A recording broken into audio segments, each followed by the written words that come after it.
नमस्कार। आपका हमारे चैनल में एक बार फिर से बहुत बहुत स्वागत है।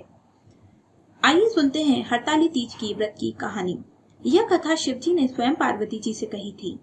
एक समय कैलाश पर्वत पर शिवजी से पार्वती जी पूछने लगी कि महाराज, जिससे सब मनुष्यों को संपूर्ण धर्मों का सारांश और थोड़ा परिश्रम और बहुत सारे फल हों, ऐसे व्रत के बारे में बताइए। ऐसी कौन सी तपस्या, दान या व्रत करने के कारण आदि, मध्य और अंत से रहित तीनों लोकों के स्वामी को मैंने पाया। इस प्रकार जब पार्वती जी ने पूछा, तब महादेव जी बोले, हे देवी, छुपाने योग्य और जिसमें सारा धर्म हो, उस उत्तम व्रत को तुम्हारी प्रीति के लिए तुम्हारे आगे कहता हूँ।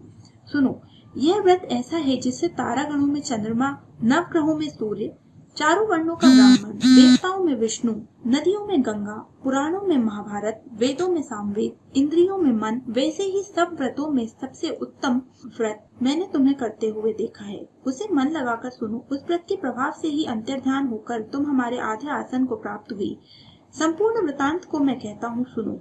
भादों के महीने में हस्त नक्षत्र सहित तीज को जो स्त्री व्रत करती है, वह समस्त पापों से छूटकर स्वर्ग लोक जाती है। हे देवी, तुमने हिमालय पर्वत पर जो व्रत किया था, उसका वृतांत मैं आपको बताता हूँ। जब शिवजी ने ऐसा कहा तो पार्वती जी बोली, हे नाथ, तुम्हारे मुख से वह संपूर्ण वृतांत सुनने की इच्छा रखती हूँ। मैंने क्यों व्रतों में उत्तम व्रत को किया? तब शिवजी बोले कि हे प्रिय, भारत खंड में बड़ा ही दिव्य सब पर्वतों का राजा, जिसमें अनेक प्रकार की रंग बिरंगी भूमि, वृक्ष, पक्षी और मृगों से युक्त हिमवान पर्वत है। उसी पर्वत पर नित्य ही प्रसन्न होकर देवताओं में वह गंधर्वों सहित गान करते हुए सिद्धचारण और गोवा विहार करते हैं। वही पर्वत मणि से शोभित, सिफ्टिक और सुवर्ण के शिखर के रूप में भुजाओं में चित्र मंदिर के आकाश को विचित्र करता हुआ गंगा जी की ध्वनि से नित्य ही हिमपुरी रहता है। हे पार्वती, उसी पर्वत पर बाल्यावस्था में नीचे को मुख करके 12 धतूरा को पीकर और 64 वर्ष पत्ते खाकर, माघ के महीने में जल से, वैशाख के महीने में पंचाग्नि को तपाकर और श्रावण में मैदान में रखकर अन्न व जल को त्याग कर तुमने बड़ी ही कठिन तपस्या की। उस दुख को देखकर तुम्हारे पिता चिंतित और दुखित हुए कि मैं कन्या को किसको दूं।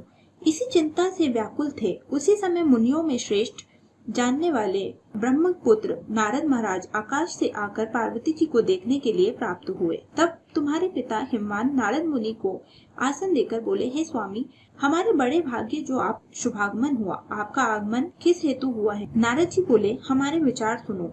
आप इस कन्या को उत्तम पुरुष को देना चाहते हैं। हमें विष्णु जी ने भेजा है। विष्णु के समान ब्रह्मा, इंद्र, महादेव आदि कोई देवता नहीं है। तब हिमवान बोले, यदि भगवान विष्णु कन्या मांगते तो हम आपके आगमन की गुरुता से उन्हीं को देवेंगे। इसी प्रकार के वचनों को सुनकर नारद जी भगवान विष्णु के पास चले गए और दोनों हाथ जोड़कर बोले, हे देव, सुनिए, आपका कार्य निश्चित हो गया है। इस प्रकार नारद जी वहीं अंतर्ध्यान हो गए। तब हिमवान प्रसन्न होकर पार्वती से बोले, पुत्री, तुमको हमने गरुण ध्वज विष्णु को दे दिया। पिता के वचन सुनकर पार्वती अपनी सखी के साथ मंदिर को चली गई और अत्यंत दुखी होकर भूमि पर गिर पड़ी, विलाप करने लगी। तब विलाप करते हुए पार्वती को देखकर उनकी सखी बोली, देवी जी, तुम्हारी जो इच्छा होगी उसे मैं निसंदेह करूंगी। हमारे आगे क्यों ही दुखित होती हो? तब पार्वती जी बोली, हे सखी, मैं बहुत ही दुखी हूँ।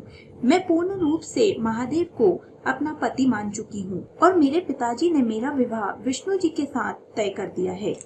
इसीलिए हे प्यारी, मैं अपने देह का त्याग करूंगी। इस प्रकार पार्वती जी के वचनों को सुनकर उनकी सखी बोली कि जिस वन को तुम्हारे पिता नहीं जानते, उसको हम दोनों जानते हैं।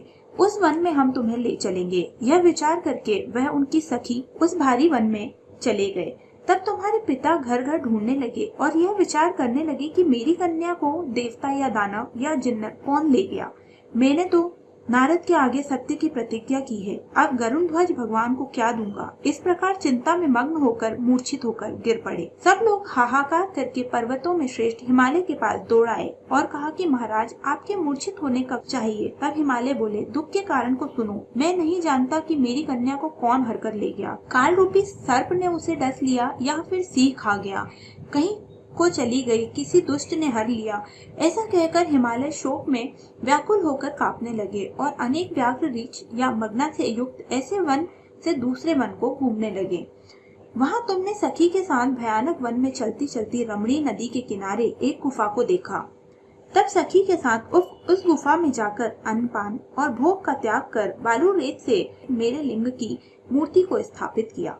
भादो महीना शुक्ल पक्ष हस्त नक्षत्र युक्त तीज का पूजन कर रात्रि को गाना बजाना कर जागरण करती हुई उसी व्रत के भाव से मेरा आसन मिला। तब सखी सहित जहाँ तुम थी वहीं मैं आकर प्रकट हुआ। शिवजी बोले, हे सुमुखी, मैं तुमसे बहुत प्रसन्न हूँ, जो इच्छा हो सो वर मांगो। तब पार्वती जी बोली, हे देव, यदि आप प्रसन्न हो तो मेरे पति बनो। तब महादेव जी ने प्रसन्न होकर कहा, ऐसा ही होगा। यह कहकर वे कैलाश चले गए। उसके उपरांत नदी में विसर्जन किया। सखी सहित पारायण भी वही तुमने किया।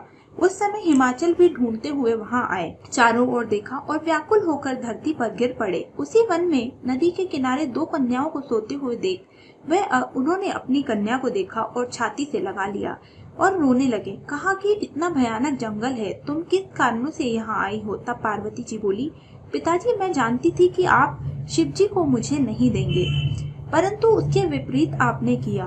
इससे मैं वन में चली गई। यदि आप अब भी मुझे महादेव जी को देंगे तो ही मैं घर चलूंगी, अन्यथा मैं यही रहूंगी। तब हिमालय ने कहा, ऐसा ही करेंगे। यह कहकर घर ले गए और विधि पूर्वक तुम्हारे पिताजी ने मुझे ब्याह दिया। हे पार्वती, भाद्रपद की शुक्ल तृतीया को तुमने मेरी आराधना करके जो व्रत किया था, उसी के फल स्वरूप मेरा तुमसे विवाह हो सका।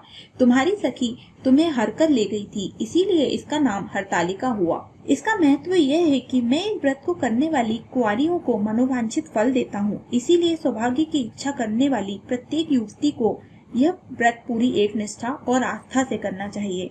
इसी प्रकार हरतालिका व्रत की कथा समाप्त होती है।